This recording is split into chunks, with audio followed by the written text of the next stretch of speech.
میرے محترم بھائیوں اور دوستوں،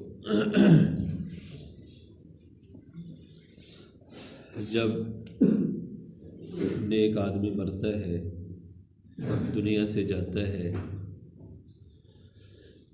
تو آسمانوں کے وہ دروازے روتے ہیں۔ حدیث پاک میں آتا ہے جن سے اس کے نیک اعمال جایا کرتے تھے، اور زمین کی وہ جگہ روتی ہیں جہاں پر بیٹھ کر وہ اللہ تعالیٰ کی عبادت کیا کرتا تھا۔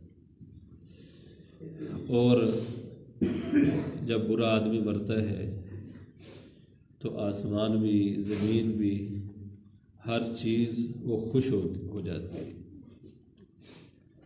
وہ ہر چیز خوش ہوتی ہے کہ اس کی وجہ سے جو ہم مصیبت کے اندر پھنسے ہوئے تھے، کہ اس کے برے کام، اس کے گناہ، چونکہ انسان جب گناہ کرتا ہے تو اس کے گناہوں کی وجہ سے، یہاں تک ایک پرندہ ہوتا ہے سرخاب پرندہ، وہ بھی انسان کے گناہوں کی وجہ سے بیچارہ بھوک کی وجہ سے مر جاتا ہے۔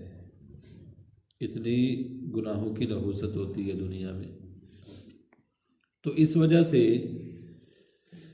جب یہ مرتا ہے، حدیث پاک میں آتا ہے، تو پھر دنیا کی ہر چیز خوش ہوتی ہے کہ اس سے ہماری جو ہے نا وہ جان چھوٹ گئی ہے۔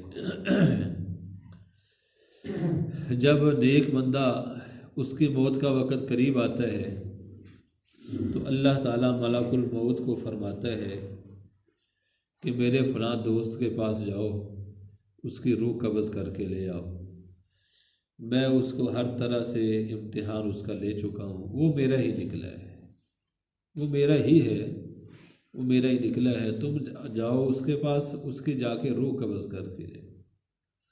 میں نے اس کے اوپر بیماری بھی اتاری لیکن اس نے پھر بھی مجھے نہیں چھوڑا، میں نے اس کو صحت دی تو پھر بھی، میں نے اس کو غریبی کے اندر مبتلا کیا لیکن وہ میرا ہی رہا، میری عبادت اس نے پھر بھی کی، میں نے اس کو مال دے دیا، اس نے پھر بھی میری عبادت۔ سمجھ آئی نا؟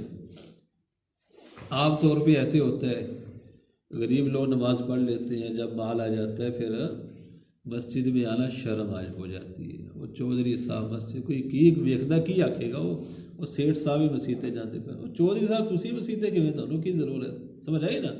اس وقت پھر وہ مسیتے نہیں آتا بھائی، کہ ہن مسیتے جانا میرے واسطے کی ہے شرم دی گل ہے۔ اللہ تعالیٰ کسی نو محروم نہ فرمائے اپنے گھر تو، محرومی بہت بڑی چیز ہے۔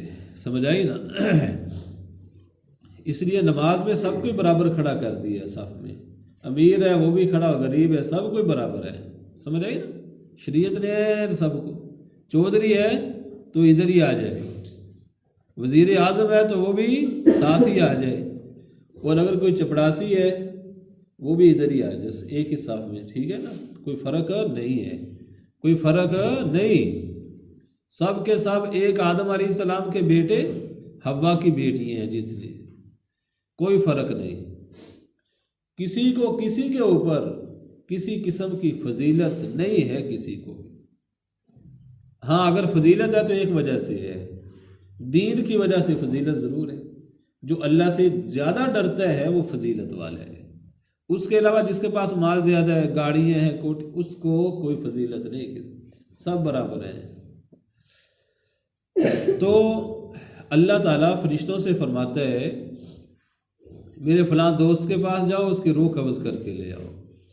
آسمانوں سے 500 فرشتے آتے ہیں، 500، جان تو ایک نے نکالنی ہوتی ہے لیکن 500 آتے ہیں اس کے پروٹوکول کے لیے، استقبال کے لیے، سمجھ رہے، اس کو عزت دینے کے لیے، اور آ کے اس کے سینے پر جو ہے نا ایک پھول رکھ دیتے ہیں، پھول لے کے آتے ہیں، اس کی جان نکل جاتی ہے بس، اور پھر اس کو استقبال کے ساتھ آسمانوں پہ لے جایا جاتا ہے، آسمانوں کے دروازے کھلتے جاتے ہیں، ہر آسمان پہ استقبال کے لیے فرشتے کھڑے ہوتے ہیں، اور مرحبا مرحبا، خوشخبری، مبارک روح ہے، یہ کیا ہے؟ مبارک روح آ گئی، مبارک روح آ گئی، یہ کہتے ہوئے اس کا استقبال ہوتے ہوئے جاتا ہے اور اس کو جنت میں داخل کر دیا جاتا ہے۔ اور جب برے آدمی کی موت کا وقت قریب آتا ہے، اللہ تعالیٰ فرماتا ہے فرشتوں سے میرے فلاں دشمن کے پاس جاؤ، اس کی روح قبض کر کے لے۔ 500 فرشتے آتے ہیں، ان کے